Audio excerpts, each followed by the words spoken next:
नमस्कार साथियों। कल आरपीएससी ने स्कूल व्याख्याता राजनीति विज्ञान का रिजल्ट जारी कर दिया है। रिजल्ट बड़ा ही चौंकाने वाला था।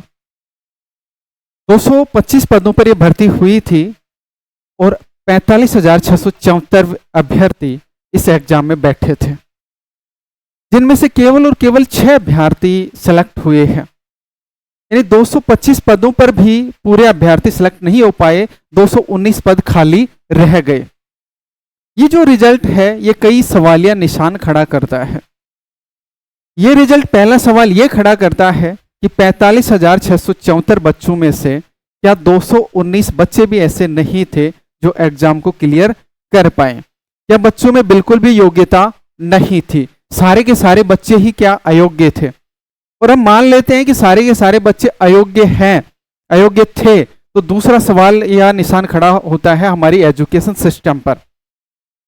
जो 45,674 बच्चे थे उन्होंने 10वीं पास की है, 12वीं पास की है, ग्रेजुएशन किया है, पोस्ट ग्रेजुएशन किया है, नेट जेआरएफ जैसे एग्जामों को भी क्लियर किया है, और कुछ ऐसे अभ्यर्थी भी हैं जिन्होंने पीएचडी जैसे एग्जामों को भी क्लियर किया है। तो क्या हमारा एजुकेशन सिस्टम इतना गिरा हुआ है कि ऐसे अभ्यर्थी भी तैयार नहीं कर पाया जो एक आरपीएससी स्कूल व्याख्याता के कंपटीशन एग्जाम को फाइट कर पाए, जिसमें से 40% का जो न्यूनतम क्राइटेरिया रखा गया था उसको क्लियर कर पाए? और यदि एजुकेशन सिस्टम को सही मान लें और एजुकेशन सिस्टम के अनुसार वो बच्चे योग्य थे, तो तीसरा जो सवाल खड़ा होता है वो आरपीएससी की कार्य प्रणाली पर खड़ा होता है कि आरपीएससी ने जानबूझकर या सोच विचार कर पेपर ही कुछ ऐसा बनाया कि उनका उद्देश्य बच्चों को सिलेक्ट करना नहीं था, बल्कि आरपीएससी का पेपर बनाने का उद्देश्य था बच्चों को फेल कैसे किया जाए, कंपटीशन क्षेत्र से बाहर कैसे किया जाए, इनको नौकरी से दूर कैसे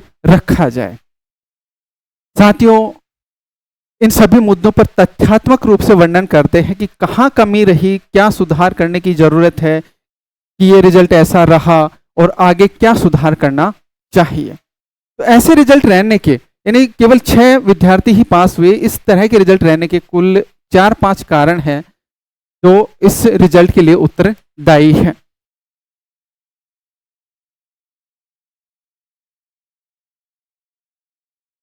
पहला कारण है पेपर का स्तर कठिन होना। आरपीएससी ने जो पेपर बनाया उस पेपर का स्तर काफी कठिन था। 150 प्रश्नों की बात करें, 150 प्रश्नों के में से प्रत्येक प्रश्न के 4 ऑप्शन थे और चारों ऑप्शनों को कुछ इस तरह से बनाया गया कि विद्यार्थी को यदि एक भी ऑप्शन नहीं आ रहा था तो वो पेपर को सॉल्व नहीं कर पा रहा था।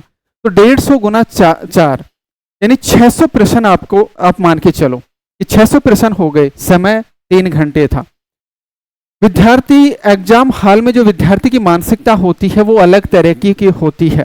विद्यार्थी पहले से डरा हुआ होता है और जब एक लंबे चौड़े क्वेश्चन को देखता है और लंबे चौड़े ऑप्शन को देखता है तो वो और ज्यादा डर जाता है और उसको आते हुए भी वह सही से पेपर को सॉल्व नहीं कर पाता है। पहला कारण तो ये था।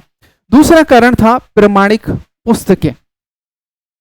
प्रमाणिक पुस्तकें पढ़ने का सुझाव दिया जाता है कि अभ्यर्थी प्रमाणिक पुस्तकें पढ़े, क्योंकि पेपर जो बनाया जाता है वो प्रमाणिक पुस्तकों से बनाया जा रहा है।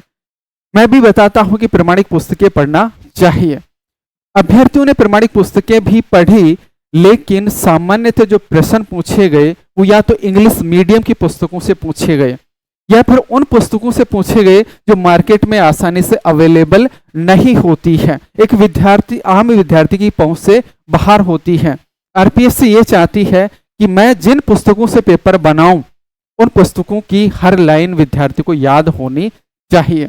एक मनुष्य की मानसिक क्षमता की एक सीमित मानसिक जो क्षमता है उसकी एक सीमा होती है, उसकी याद रखने की एक सीमा होती है।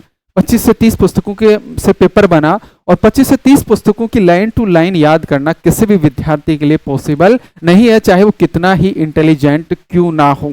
तो एक कारण ये रहा। तीसरा कारण वर्गीकरण का पालन न होना। देखो, आरपीएससी ने अपने सिलेबस का वर्गीकरण 3 स्तरों पर कर रखा है। सीनियर सेकेंडरी लेवल की विषय वस्तु का ज्ञान, ग्रेजुएशन लेवल की विषय वस्तु का ज्ञान और पोस्ट ग्रेजुएशन लेवल की विषय वस्तु का ज्ञान। यहां आरपीएससी ने वर्गीकरण तो कर दिया सिलेबस का, लेकिन इस वर्गीकरण का आरपीएससी पालन नहीं करती है। सीनियर सेकेंडरी लेवल की बात करें तो सीधी सी बात यह है कि 12वीं लेवल तक की जो विषय वस्तु है, ये 12वीं लेवल तक का जो विषय वस्तु राजनीति विज्ञान के अंतर्गत पढ़ाया जाता है वहां से प्रश्न होने चाहिए, लेकिन 4-5 प्रश्नों से ज्यादा नहीं होते हैं। सारे के सारे प्रश्न या तो ग्रेजुएशन लेवल के पूछे जाते हैं या फिर पोस्ट ग्रेजुएशन लेवल के पूछे जाते हैं। सलाह यह दी जाती है कि एनसीईआरटी की पुस्तकें पढ़े, एनसीईआरटी की पुस्तकों से अच्छे खासे प्रश्न पूछे जाते हैं, लेकिन वर्तमान में देखा गया है कि यहाँ से प्रश्न नहीं पूछे जा रहे हैं। पहले जो सिलेबस से परिवर्तन हुआ था उससे पहले की बात करें तो आरपीएससी ने वर्गीकरण कर रखा था कि सीनियर सेकेंडरी लेवल से 55 क्वेश्चन पूछेगी, ग्रेजुएशन लेवल से 55 क्वेश्चन पूछेगी और पोस्ट ग्रेजुएशन लेवल से 10 क्वेश्चन पूछेगी, बाकी के पेडागोजी और साइकोलॉजी से होगी पूछेगी। बाद में जब ये सिलेबस को चेंज किया गया, साइकोलॉजी को यहाँ सेकंड पेपर से हटाकर फर्स्ट पेपर में डाला गया, तब यह वर्गीकरण था नहीं किया गया था। वर्गीकरण इतना तो था कि senior secondary level, graduation level और पोस्ट ग्रेजुएशन लेवल, उसमें प्रश्न नहीं बांटे गए थे कि किस लेवल से कितने प्रश्न पूछे जाएंगे। लेकिन पहले वाले वर्गीकरण की देखें तो 55 से 60 प्रश्न थे, वो सीनियर सेकेंडरी लेवल से आने चाहिए थे, लेकिन ऐसा हुआ नहीं। चौथा जो कारण रहा मुख्य रूप से ये रहा न्यूनतम 40% का नियम। आरपीएससी ने यह नियम निर्धारित कर दिया है कि दोनों ही पेपरों में कम से कम 40% अंक आने ही चाहिए, और वो अलग अलग, यानी फर्स्ट पेपर में भी 40% अंक आने चाहिए और सेकंड पेपर में भी 40% अंक आने चाहिए। किसी एक पेपर में 40% अंक नहीं आते हैं तो वह विद्यार्थी अयोग्य घोषित कर दिया जाएगा। देखो, विद्यार्थियों की बात करें तो सभी जो अभ्यर्थी हैं वो सभी सब्जेक्टों में एक्सपर्ट नहीं हो सकते हैं। वो किसी एक सब्जेक्ट में बहुत ज्यादा एक्सपर्ट हो सकते हैं, लेकिन सारे के सारे सब्जेक्टों में एक्सपर्ट हो ऐसा पॉसिबल नहीं है। फिर पेपर का जो लेवल था वो काफी कठिन था, तो ऐसी स्थिति में 40% अंक लाना सभी विद्यार्थियों के लिए मुश्किल हो गया। वैसे भी आरपीएससी को जिन विद्यार्थियों का चयन करना है उनसे राजनीति विज्ञान पढ़ाना है, ना कि सारे के सारे सब्जेक्ट। तो यहाँ थोड़ा सा सुधार आरपीएससी को करना चाहिए, या तो पेपर का थोड़ा सा लेवल है वो निम्न कर दें फर्स्ट पेपर का, ताकि विद्यार्थी उसमें 40% कवर कर पाए, और सेकंड पेपर तो सभी का मजबूत होता ही है। या फिर दोनों पेपरों को मिलाकर 40% का नियम रखा जाना चाहिए। तो ये कमियां थी। अब सुधार क्या हो सकते हैं? सुधारों की बात करें तो पहला सुधार तो ये है कि आप प्रमाणिक पुस्तकें पढ़ना चालू कर दो।